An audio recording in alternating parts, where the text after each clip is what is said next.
ہوگا مجھے کیا۔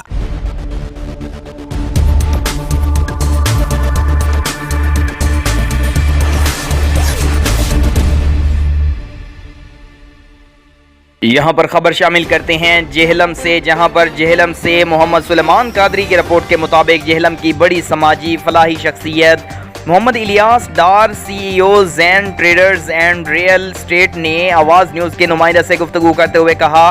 انسانیت کی خدمت کرنا اولین فرض ہے، مخلوق خدا کو خوش رکھنے میں ہی خدا کی خوشنودی ہے۔ محمد الیاس ڈار نے کہا، انسانیت کا بھرم رکھنے والے دنیا میں بہت کم رہ گئے ہیں۔ آج کے دور میں نفسا نفسی کے عالم میں اگر کوئی انسانیت کی خدمت کرتا ہے تو میں سمجھتا ہوں کہ وہ بڑا مسیحا ہے۔ محمد الیاس ڈار نے کہا، میں جب بھی کسی غریب کی خدمت کروں، کسی یتیم کے سر پر ہاتھ رکھوں،